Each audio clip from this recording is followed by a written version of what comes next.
the Boston, that is Chicago Marathon that will be run on October 11, and also the New York Marathon that will be run on November 1st. They all remain in the calendar.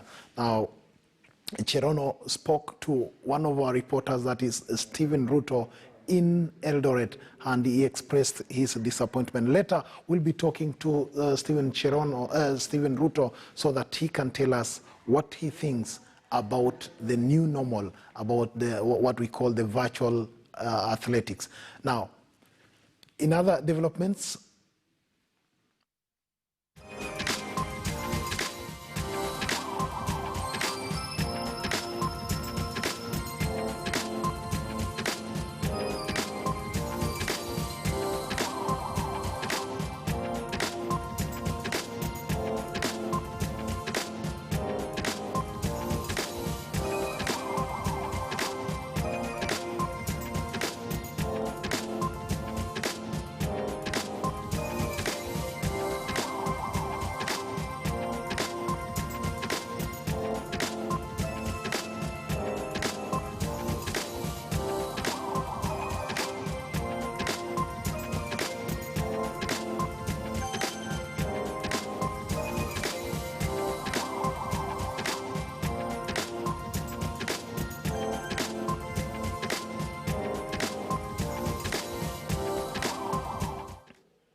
well, England winger Jadon Sancho scored a hat-trick and revealed justice for George Floyd's protest message in Borussia Dortmund's 6-1 rout of bottom-side Paderborn on Sunday that trimmed Bayern Munich's lead at the top of the Bundesliga to 7 points. The outstanding Sancho, who now has scored 17 goals and 17 assists in the Bundesliga this season, joined a host of protests in the German top flight over the weekend at the death of an unarmed black man in the United States. Other footballers to have joined in the protest are Morocco international Ashraf Hakimi, who lifted his jersey to deliver the same message as Sancho did when scoring for Dortmund. Schalke and US midfielder Weston McKennie also wore a Justice for George armband on Saturday as part of the growing protests over the death of the unarmed black man. During protests where the Minneapolis police, ended up killing the black man.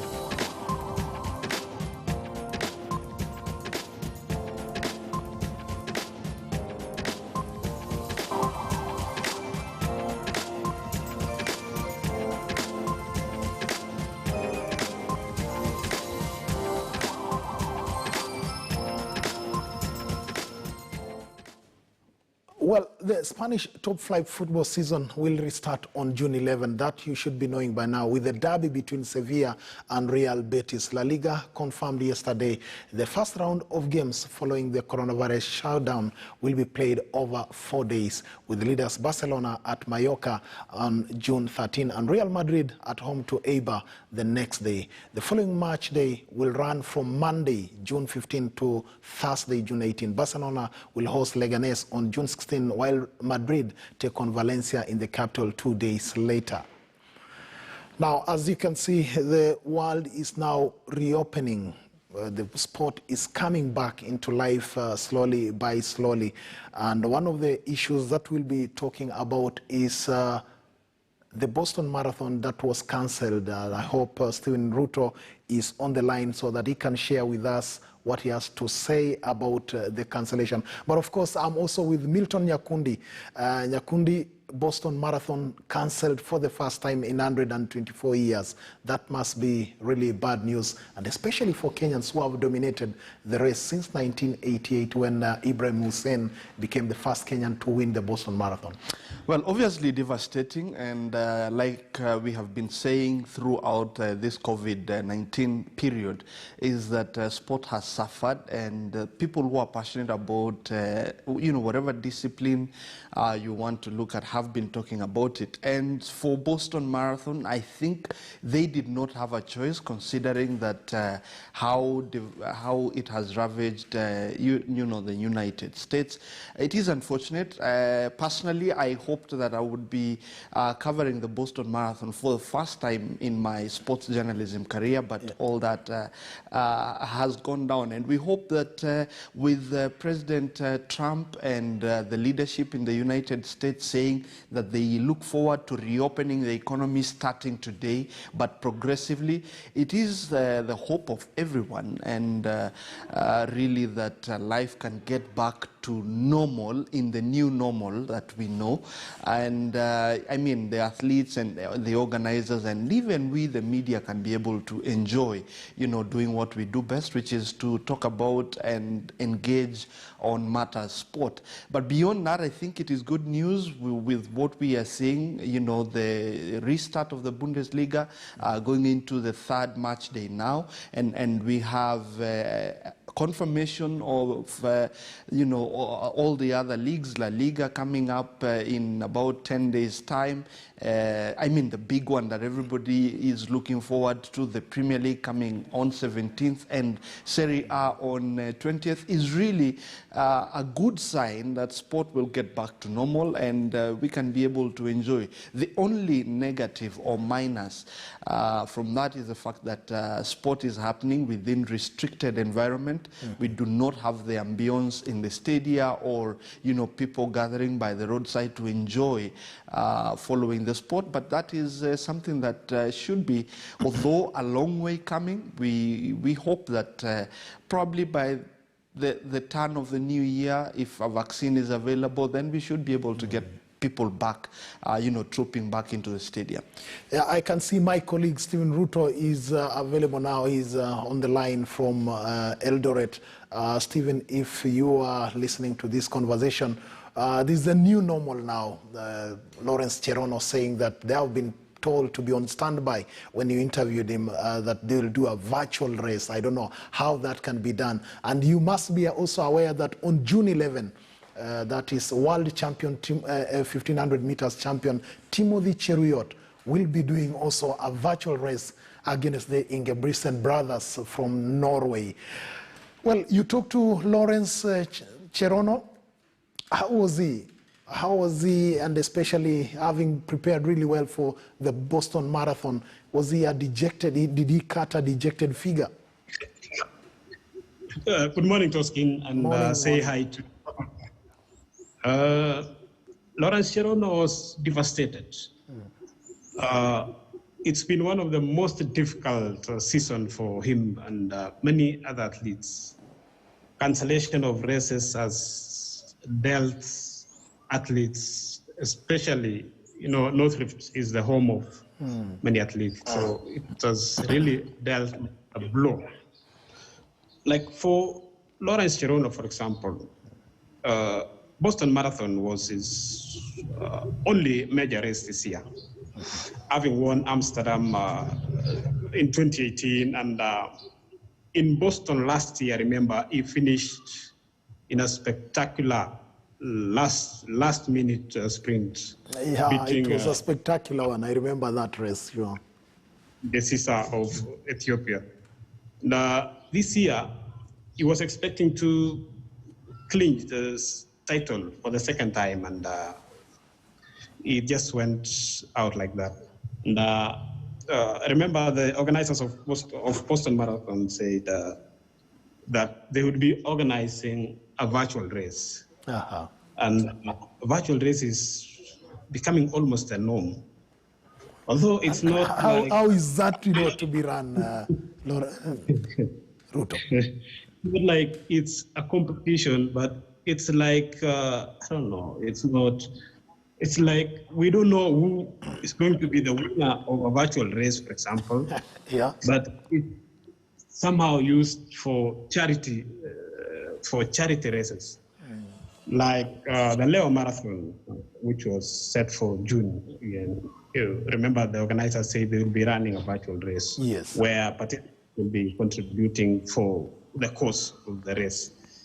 But for races like Boston, yeah, it may end up being maybe participants contributing, and those who are not willing to take part in the virtual race and they had registered earlier getting their refunds. What Cheroni was saying, in fact, he's not even sure what a virtual race is and how he's going to participate in a virtual race, yet he's at the lead. But of course, considering all that, the fact that those world major marathon has been a source of financial windfalls to Kenyan athletes and especially the marathoners. This time round, nothing of the sort. You've been interacting with some of those athletes. How are they coping with this, and what are they telling you about the loss of those financial incomes over this period of the pandemic? Toskin, for the first time in the history of athletics in Kenya, athletes are lining up, especially the budding athletes, they're lining up to get relief food. Oh, no. It has never happened before. The reason for this is a cancellation of races. Athletes used to get their income by competing or through competing in races, especially international races. And now, this is a season where all races, local and international, have been cancelled. And that was their major source of income. In fact, about 3 weeks ago, I was speaking to managers, Yes. athletic managers, and they were saying they are not even able to pay coaches, and they are not even able to maintain their training camps. So you can see how bad it is. Well, It's really bad. if I may bring Milton Nyakundi, sport, as you saw in Europe and every other place around the world, that is what all governments have been looking up to, to restart their economies. And Kenya is one of those countries that has been affected. That, Milton, should underscore the importance of sport in the economies of all the countries in the world. For obvious reasons, like we have said, sport is driven by passion. You have people who are engaged in this. It takes, youth in their millions, if you like, and that is why sport being affected. You can hear from Ruto there that the athletes are devastated, and it is obvious that sport, if it does not restart, many other jobs will be lost, including redundancies in the media sector, where, journalists are already suffering. Correspondents are already feeling the heat because we do not have sport. And I think this is a consideration that hopefully His Excellency the President, in his address on 6th or thereabout or earlier, he should be able to give us a way forward in terms of restarting sport in the country, because athletes are suffering, football players are suffering, other team sports are suffering. And but then it should be informed by the medical fraternity, because if they say that it is dangerous to restart sport, do we have I am not saying that we restart for the sake of it. All I am saying is that it needs to be given the consideration, and perhaps what we would ask is that we develop, the government, in consultation with the scientists and the health experts, can develop, new protocols for how sport in this country can be undertaken. We have seen it in Europe. We are seeing it in other parts of the world.